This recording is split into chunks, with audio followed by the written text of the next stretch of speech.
at 36, I had a complete breakdown, and I was suicidal at the time. And I had to ask myself, boy, Todd, what was wrong here? When I broke, I was so broken mentally. And I start my autobiography with the question, coleslaw or potato salad. I was actually out to lunch with my dad having a hamburger, and I couldn't even answer that question when the waitress asked me, whether I'd rather have potato salad or coleslaw. I absolutely couldn't answer it, Ken. So that's when I started to realize just how broken I was. Welcome to another episode of Threads of Enlightenment. As usual, guys, it is my honor to welcome our guests because I know and I believe in the deepest part of my heart that they're coming with a couple of things that are very expensive. Time, 24 hours has been offered to every one of us. What we do with that 24 hours, I'm telling you, will tell us a lot about you. The other is the journey. The journey is a great creator, created Todd. It gave him some things, and we want access to those things. What are those things? His wisdom, his knowledge, his insights, and so forth. That was deposited in him as he walked through this journey. And for him to allow us access to that, Todd has to become, if you will, vulnerable. And so we want to honor him and thank him for coming to Threads of Enlightenment. Todd, thank you so much, man. Thanks, Ken. It's an honor, sir. And as I mentioned, I alluded to you that I usually level this question to all of those. Give you an opportunity to first introduce yourself, and then you can answer the question. The question is this, Todd: how do you serve mankind? It's interesting, Ken. I had a good upbringing. At 36, I had a complete breakdown, and I was suicidal at the time. And I had to ask myself, boy, Todd, what was wrong here? You've got a wonderful marriage, a wonderful son, as successful as you've ever been, and you want to kill yourself. And this is what I try to do in my book, is explain to everybody that there is a choice in life. And many times when you have this kind of desire to kill yourself, you actually become a breakthrough. And that's why I wrote my 12-week happiness program. That is awesome, man. I know many folks, and we know many of them that are well famous people that haven't were at that crossroad, if you will, Todd, and didn't make it to the other side as far as being alive today. And my hope is that those that are listening to us through this conversation, if you're in that space, I have someone right now that has been there, familiar with all of those dark places, and is able to help you. Todd, one of our custom is to go back. I call it the beginning of our beginnings, where you and I get an opportunity to start our life, if you will. And that first location that we hang out for about 18 years, it's called the family. Here, Todd, we're going to learn a couple of things. We're going to learn about our communication skills. We're going to learn about our belief, which will then dictate our behavior, our mindsets, and all these things are going to be developed right there. And some of us, we encounter traumas, and traumas give birth to us, I tell people. So my question to you is, Todd, what was your family unit like? Well, I had a great family, brother, sister. I have a great relationship with my parents. So everything on that end was great. Growing up, I was bullied a lot, Ken. And I think that started me off on my journey of perfectionism. And you can't always need to have straight A's and need to be perfect. Eventually, you break down and you burn out. And that's what happened to me. Yeah, and I tell people trauma is not, it could be benign. It could be, it's an interpretation of a situation by that young individual, and it will cause that trauma. And we have also the brutal traumas and all those different things, but also that young individual, how they interpret something can cause trauma. And once that trauma is introduced, we go into a phase that we call survival mode. And the survival mode, Todd, is usually how we create something in order to handle it. What was your way by which you handled it? Besides, yeah, you talked about being a perfectionist. How did you handle it? Meaning your relationship with your friends, people outside of the family.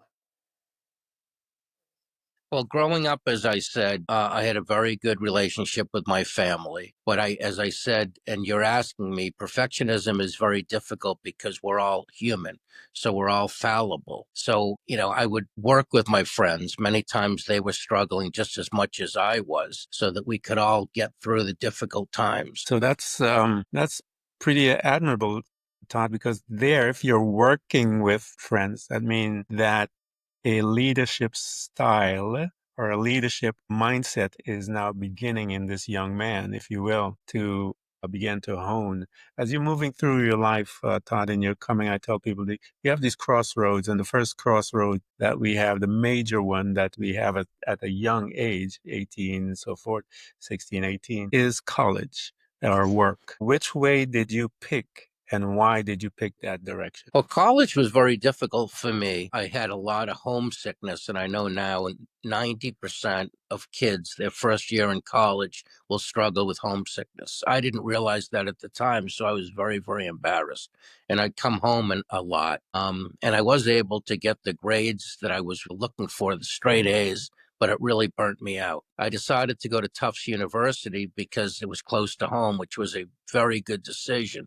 If Yeah. I had gone UPenn, which I was also had gotten into, it could have been a disaster for me because I would have been so far away from home. So once you got in there, what field of study, Todd, did you pick, and why did you pick that field? Originally, it was economics, to be honest with you.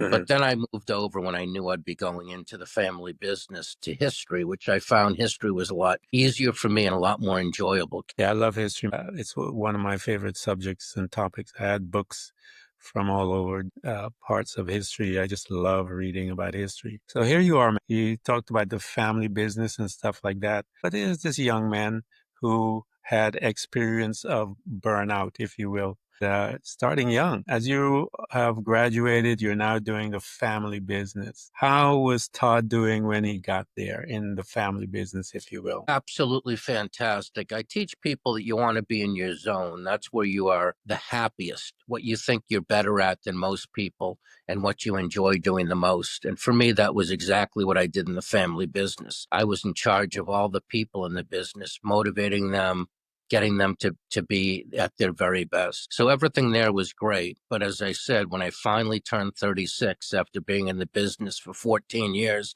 I broke because I was working so hard. One of the things that we do as we're moving through, again, that perfectionist piece that you mentioned as a young man, that is the driving force, if you will, at the time. We acquire a lot of materialistic things. And I try to tell people, Todd, that the subconscious being that psychologists will call and label the subconscious man. The religion will refer to that individual as the soul, the spirit of man. That individual is not interested in material things. He doesn't care. It's not a part of his language, if you will. But that mind of the flesh, that's the boy that is acquiring all of these material things. So you got it, Todd. You got the wonderful wife, the wonderful family. You're making the money, and talk to me about what's inside. You're now 36 years old. You got it all, man. This is what the program that they tell us that we ought to pursue. You do this, you get married, you have your wife, your kids, you got the money. You should be ecstatic. Todd, what's wrong? Well, eventually, if you're working all the time and you're totally stressed out, which I was, that's how I grew up. I was always a nervous kid. And as I said, a perfectionist. So I just broke. The body can only take so much. When that broke, what did that brokenness look like? What was it that caused you to be broken? What incidents? Because it's usually several, but then there's one day, I call it the crashing cymbal day, like Bolero, when boom, you hear that cymbal and all hell broke loose. What was it in your situation that caused that absolute breaks to be hidden as you are moving through life? Well, it was the loss of a pregnancy. I was so excited to have a second child. And when we went to the doctor, he said, geez, to be honest with you, you've had a miscarriage already.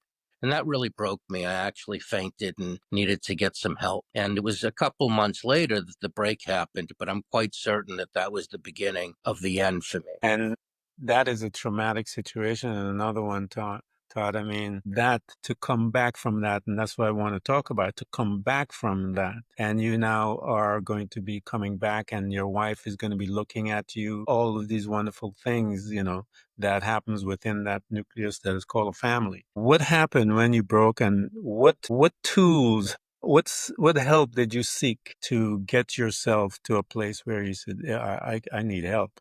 What happened then? Well, when I broke, I was so broken mentally, and I start my autobiography with the question, coleslaw or potato salad. I was actually out to lunch with my dad having a hamburger, and I couldn't even answer that question when the waitress asked me, whether I'd rather have potato salad or coleslaw. I absolutely couldn't answer it, Ken. So that's when I started to realize just how broken I was. And then, as I said, over the next 3 weeks, it got worse and worse. And, for me at the time, seeking a psychiatrist was great because when you're that broken and you want to kill yourself, I do think medication can really get you out of that funk. Yeah, I think I always mention to people, get the help you need. Don't worry about the stigma. Don't worry about anything. Get the help you need. You will figure all of that stuff out later on in life, but get your help. Find your tribe, psychiatrists, friends, professional people to help you to navigate that painful time because life has seasons and that painful seasons, especially as Todd is talking about, that's a dark one right there. What was the first steps, Todd, besides getting the therapy? What steps, what tools, what did the therapist bring to you to help you navigate that period of your life? Well, I quickly, again, because I got his help and got medication, I turned it around in 2 or 3 weeks. But then, as you said before, I had to ask myself, Ken, the question, this is broken.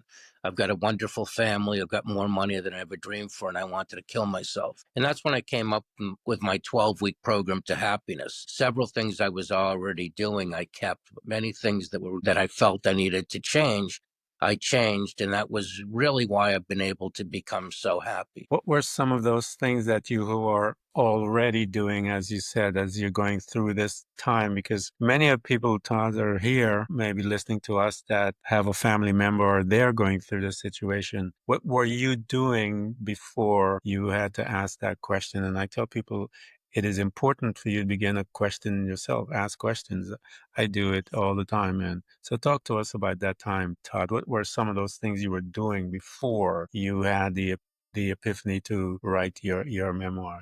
The most important thing, Ken, is exercise. Exercise is the fastest way you can go basically from being unhappy or stressed out to feeling a lot better. And I had been exercising since I was 19. Told you when I was in college, a lot of things really bothered me. And I really struggled, actually consider graduating from college my greatest success ever. And it wasn't because I wasn't smart enough, it's because I was so nervous and going for the straight A's. So my dad knew I needed something to help me. So we both joined a gym at 19. And ever since then, I've gone to the gym religiously for 4 days a week. I also was always reading motivational and inspirational material, which I tell everybody you should do for 10 or 15 minutes before work because it just puts your mind in the right frame for the rest of the day. And I was already giving. Giving is so important. They say that a giver is 40% happier and 25% healthier. So I was already doing a lot of philanthropy at the time. Let me ask you this question,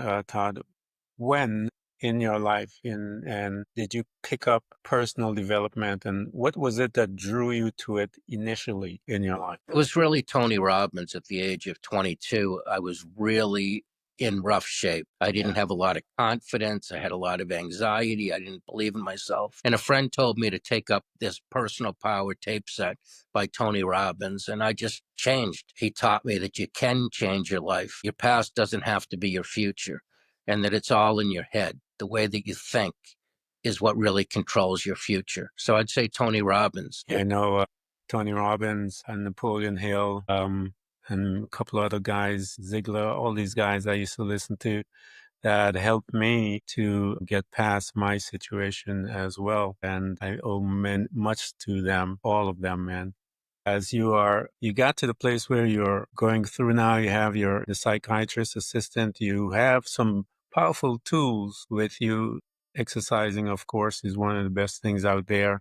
And the personal growth knowledge and information as you are now going to implement them to a degree more impactful than when you were in your 20s. As you began to look at your life, Todd, and ask those questions and the book, if you will, began to to be marinated in your mind and in your body and your belief system. How did you begin to start putting that together into a format that one can read? Well, what I really wanted to do with the book, Ken, was help people to realize that we all do embarrassing things growing up. We often think that we're the only one. For example, a young lady invited me to her prom, and I was so thrilled because she was so attractive. Frankly, I couldn't believe that she chose me. And I wasn't told to wear dress shoes, so I wore work boots. And when she came to the house, she was absolutely horrified. And then when we went to her prom, I pulled out the chair for her to sit down, and she sat on the floor. And this bothered me for so long. But trust me, people have done the same thing. I often say when you go into an important meeting and you have your zipper down, your fly down, and you think, boy, I'm the only one who ever could have done that.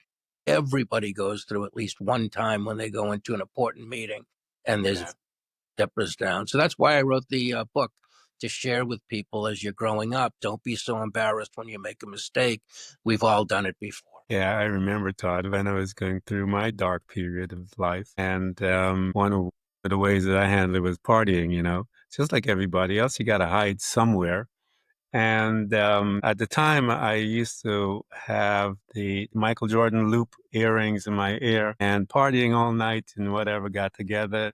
I got up in the morning, took a shower, got on my suit, director of all this stuff, and I had a presentation, man. And I got up, went to work, got into do my presentation. And while I'm doing my presentation, Todd, I turned my head. And as I turned my head, I felt the loop earring just coming back. And I like realized that here I am in my corporate America job with the director and boss and all this kind of stuff. And everyone is out there, just staring at me. And I'm wondering what the heck is going on. And it was these Michael Jordan type, earrings in my ear from my night partying, man. I remember the embarrassment of that was incredible, and have to take it off in front of everyone. It was just something else. But yeah, we all do things, and I'm sure a lot of people have done other things, man. As you are putting your book together, and because when you do that, Todd, you have to go in. You have to go in and go deep, and then excavate all of those hidden things that were residing within you to become vulnerable and offer. You're offering this now as a sacrifice to the readers. What were some of those things, Todd, that you started noticing as you were excavating yourself to put together this book? Well, I've always been very vulnerable. People who speak to me say, boy, that's your greatest gift, is how vulnerable you are, and that you're willing to share with everybody your breakdown and the difficult times of your life. And so it was very easy for me, Ken, to bring out all of these embarrassing moments I had. When I was 9 or 10, I went to overnight camp, and I actually tried to drink paint because I knew the only way they'd let me home is if I did something dramatic. So tremendous homesickness. I was bullied a lot. I didn't know how to handle the bullies. Yeah. I was bullied by a girl my entire senior year. And it's interesting how karma works, because I was running a large company family business, and she winds up marrying our warehouse manager, the girl that ruined my life. It was just very, very funny. And I called her and I said, why did you do that to me? You ruined my senior year.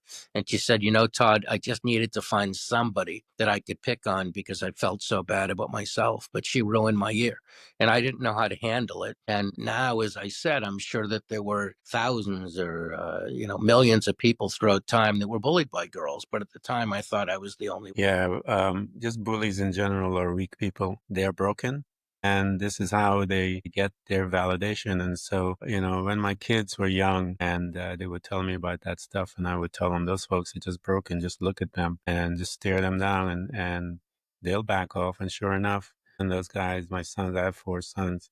That were living with me. I have 5, but 4 were living with me, and I told them to take care of that. And that's how they did it. So here you are, man. You are putting your book together, and talk to us about when you're looking at some of the aspect, because you talked about this suicidal and stuff like that. When you're looking at that aspect of your life, what was some of the questions that you ask yourself as to why and how and all these things? Because when you're looking into the natural, Todd, everything is fine. You're making money, you're doing good. I mean, what were some of those questions that you had to answer when you were looking at that aspect of your life? As I said, it was pretty simple. I mean, I had it all. Company was doing fantastic. I was making more money than I ever dreamed. Wonderful wife, wonderful son, wonderful relationship with my parents. And yet I wanted to kill myself, Ken. So that's when I really had to ask myself, what is going on here?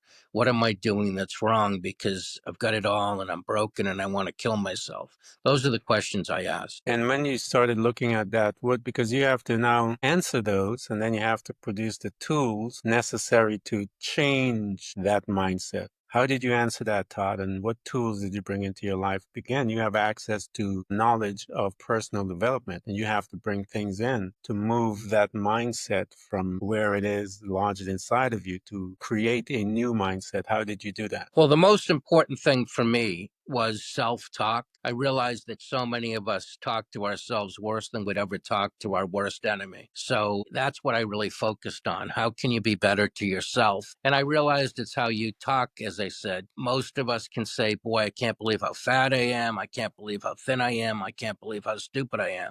And so I realized that I just got to lessen that up. If I had a bad day and I came home and said, geez, that was the worst day of my life, it feels really heavy. But if I came home and said, you know what, today was a little bit off, it's so much lighter. So it's all how I spoke to myself that helped me an awful lot. I also, at the end of the day, would make a list of all the things that I did right, as opposed to just always focusing on what I did wrong. So that's the first and most important thing I changed in my life, was stop beating myself up so much. Yeah, those are important principles, guys, because I say to people, Todd, mindful of how you are, what you're saying, yeah?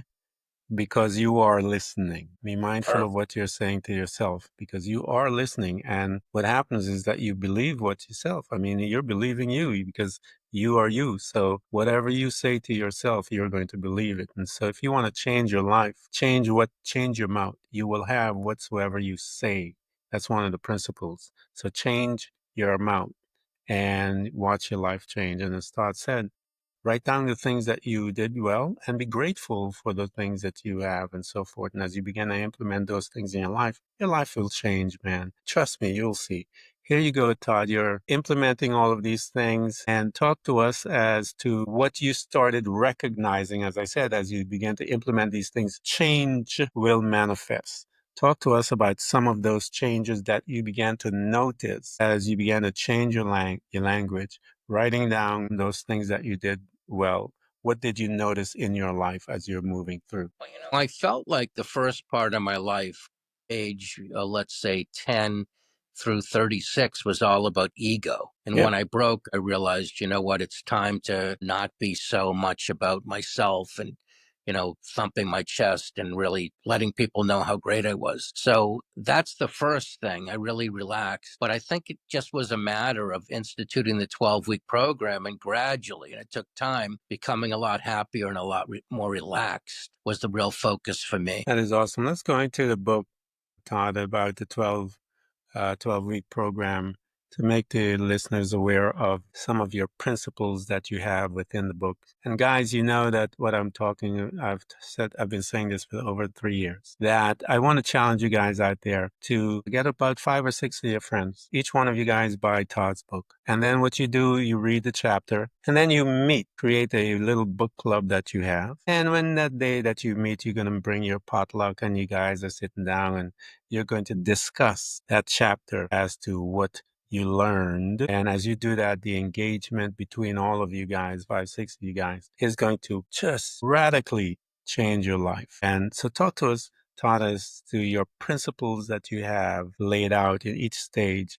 What are they looking at when they get that book? Well, first of all, Ken, I'm letting everybody go to my website at toddpatkin.com and download the book and the workbook for free because I want everybody to have access with it.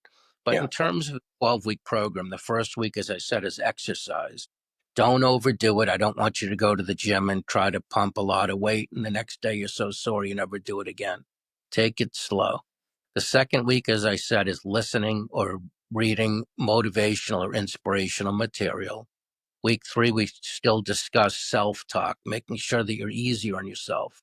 Week 4 is being in the present. 49.8% of our time, we're just kind of thinking about the past or thinking about the future. And with the past, you really need to forgive yourself and forgive the people that hurt you. If you can speak to them directly and let them know, how much they affected you and that you forgive them, that's the best way to handle it. Fear of the future really bothers us, really can throw us off because we're afraid of something that's happening in the future that may never even happen. Yeah. So I tell everybody to, whenever you're fearing something, ask yourself, how likely is it that that will actually happen? And usually it's highly unlikely. And then how would you handle it if it happened? Would you absolutely die if it happened? And that's one of the more important weeks because we want to be living in the present, so that if we're playing ball or swinging our son in the swing, that we're actually present rather than thinking about the future or thinking about the past. We have another week that's focusing on your strengths. It's so interesting. I don't know if you ever looked at the study. It's called The Five Regrets of the Dying. Hmm. People that were basically given up on by modern medicine and told there's nothing else we can do. They interviewed 1,000 older people in that situation and asked them their biggest regrets. The number one regret when they brought it all together was, I wished I had lived a life true to myself, not a life that someone else wanted for me. So it's all about, not letting your parents necessarily or someone else talk you into being a lawyer or a doctor. So I recommend you take out a piece of paper, you write down all the things you love to do the most, all the things you think you're better at than most people. And whatever is on both lists is really your zone. That's what you should be spending your time on. Yeah, I There worked are at more too that we can talk about, but those are some of the main things that I changed in my own life. yeah, I worked in a skilled nursing facility, and I remember reading that study because I love talking with the folks in there and had some really deep conversation. And I've sat down with people, Todd, in their 80s and 90s that never lived for themselves at all. And that was one of the things that broke me because I realized that they live for everyone else, but never for themselves, the kids, marriage, whatever. But the main thing that we're called here is to live for ourselves. Find out who you are. You're beautiful and you need to invest the time. And again, you guys, we're going to provide Todd's all of his links so that you can get that information, so you can go and get that workbook, man, and get the book. As I said, get together, get your friends, and it'd be great to have 5, 6 of you guys running and getting up and exercise in the morning, walking, whatever, and enjoying each other's company as you're putting together that beautiful book club as I talk to you. And so Todd mentioned quite a few things within that statement about living in the past and the future and all these different things. And you have to, and being present. And those are the things that being present is one of the keys to a fulfilled life. Because if you're in the past or in the future, you have anxiety in the future and all these different things and whatever. But when we're looking at the future, we are engaging the imagination. And that piece, I tell people, it's a misuse of our imagination. Because imagination is so powerful, Todd, that it causes all kinds of emotional changes within the body, that anxiety and all the different things that manifest as a result of thinking about that situation. As I said, that in 99% of the time doesn't happen. But they're using a tool that is very powerful, and that's the imagination. Bring that imagination into your present and begin to change your world over there. So, Todd, here you are, man. You mentioned that there's a couple other things. Talk about it all, because again, guys, the reason why I'm loving this conversation is because many of you you've achieved everything in life and yet you're not happy. Many of you may be on your way to get things and you're not happy, and you're considering suicide to another, way to deal with self and all the different things. We don't want you to do that. Todd doesn't want you to do that. I don't want you to do that. Todd, let's talk to those people out there, Todd, that been there where you were and they're listening to us. What would you say to those that are listening to us that are maybe considering suicide? Life is so beautiful. It's interesting on that study. Top five things was also, I wish I had allowed myself to be happier. So that's really a vital, vital situation. I also want to talk to you today about, Ken, about the people talk about quality time, because I think it's really BS. It's about people who love to work more and more and more. And they say, you know what, as long as I give each of my kids a good hour, that will make up for all the time I'm working. The future and the truth is, it's about quantity of time with kids.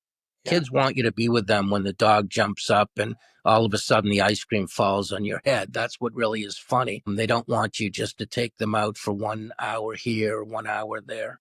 We also go through in the book, we talk about how important it is to be hanging out with positive people, not negative people. And we ask people to make a list of the top 3 or 5 or 7 people they spend the most time with. Put a number next to each one of them. One is they're totally negative. You can be in the greatest mood and you spend some time with them and it pulls you down. Or let's say number 5, if you go to them and you're in a lousy mood, they lift you up. And then add them all together and divide it by the number you have. So if you have 3, you divide it by 3. If you have 5, you divide it by 5, and so on. This gives you your average score for the positivity of your friends. And if it's down to 1 or 2, you need to make some changes. And the way to do that is to speak to a friend, let them know you're taking a new course, you want to be more positive. You realize that both of you and this friend, had been pretty negative. Ask them to take the same course. Let them know that you've learned that it's very important who you spend time with, because they can really pull you down. If they're not willing to take the course and they continue to be negative, you need to start to spend less time with them. In terms of family, if there's someone who's very negative, I don't think you actually want to tell them, I need you to take a course. I think you just spend a little less time with them.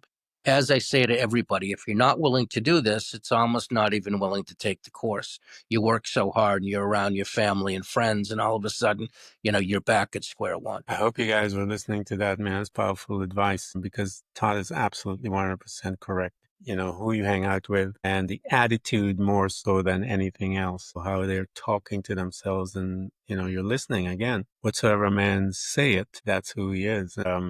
You got to be very mindful of what you are listening to. And there's another scripture that I remember in Proverbs, whatsoever a man sow in Mark, and you are what you eat is another one. So I tell people, what you're eating, meaning what you're saying to yourself, you're eating that stuff, that information. Information could be it could be eating, and whatever you eat, you will become. So you have to become very proactive in your life, Todd. I mean, it's a requirement, isn't it? To become, if you want change, you have to push and move for it. Just cannot lay around and expect it to happen. As you moving through your life, Todd, and you got the book finished, and you talk to me about one of those situations where you had an opportunity to chat with someone, if you will, and you got a chance to witness their progression, their change of their mind, their perception as to where they were and the situation that held them in bondage, if you will, for lack of a better word. As you were able to talk with them and you saw them change and that light bulb moment came in and they changed their life. Talk to us about one of those moments. Well, I like people to know that if you're broken, I'm the guy to speak to, because I've been there. And most people would rather speak to someone who's been there rather than a doctor who's never been there. So I've had many opportunities where I've spoken to people who are broken and suicidal, and it's really a matter of spending time with them. It's not going to be a quick fix. Maybe you tell them we'll speak every Monday or Wednesday, and you really start bringing home just how wonderful life is and how important life is. There was a story, and we talk about being friendly, which is number 9 on my list. And a gentleman, a young man, actually tried to kill himself by jumping off the bridge. Fortunately, he didn't kill himself, but he wound up being in a coma. When he came out of the coma, they asked him, geez, why did you jump? Why would you want to kill yourself? And he said, I was on a bus and I said to myself, if the bus driver treats me good, I won't kill myself.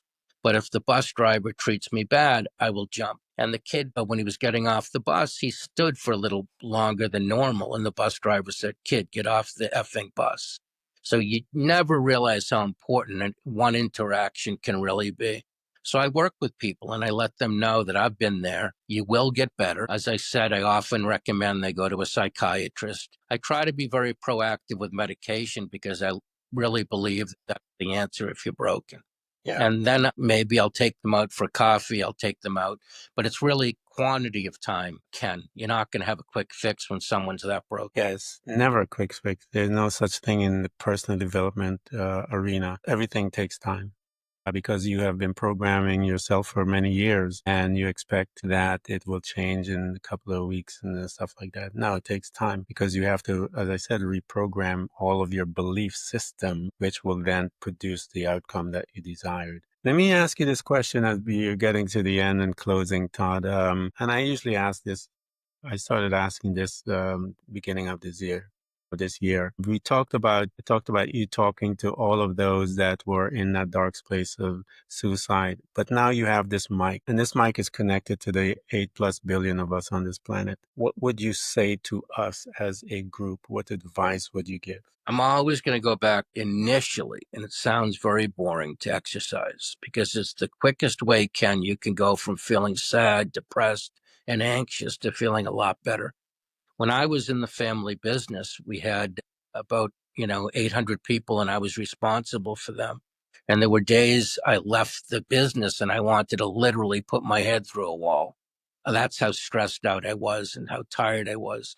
And if I went to the gym, I kind of got into my Superman mode. I felt like I could do anything. So I definitely believe the simplest thing is to go with exercise. And then I think the most important thing is how you talk to yourself. You mentioned Napoleon Hill, Think and Grow Rich. I recommend that book to everybody because it's all about the mind. And so I think that's so important. How are you treating yourself? Are you treating yourself well? Are you treating yourself unfairly? And I find that most people on this planet right now, because they don't realize you can learn how to be happier, they think happiness just blows into their life one day, and sometimes unhappiness blows into their life. So it's all how they speak to themselves and how they view their life, and they can change anything and be so much better. And I really hope that they do. I hope all of your listeners realize they can change their life and become a happier person. And I'm going to leave it at that. Todd, man, thank you so much for coming to Threads of Enlightenment. That was a beautiful conversation, if you will. And again, guys, we're going to provide all of the links for you to get to Todd. We're going to make sure that you have access to him so that you can create a new space, get into a new space. If you are sick and tired of where you're at, here's someone that is able to help. If you are in pain, if you're considering suicide, if you're, in these dark places, there's guys that a gentleman that has gone through the practical pain of life and is able to assist you to move you through to that other space. Todd, thank you so much for coming to Threads of Enlightenment. Ken, it was great to speak to you today and to all of your listeners. Thank you so much, sir. Thank you. Todd, that was Thanks for tuning in to Threads of Enlightenment with Ken Primus. Hopefully you're now feeling more empowered to overcome the challenges in your life, whatever they may be. Share that inspiration with others by telling them about this podcast, rating it, and of course, remember to subscribe so you don't miss a single episode. For more connection, you can find us on Facebook and Instagram by searching for Threads of Enlightenment. Until next time, stay enlightened.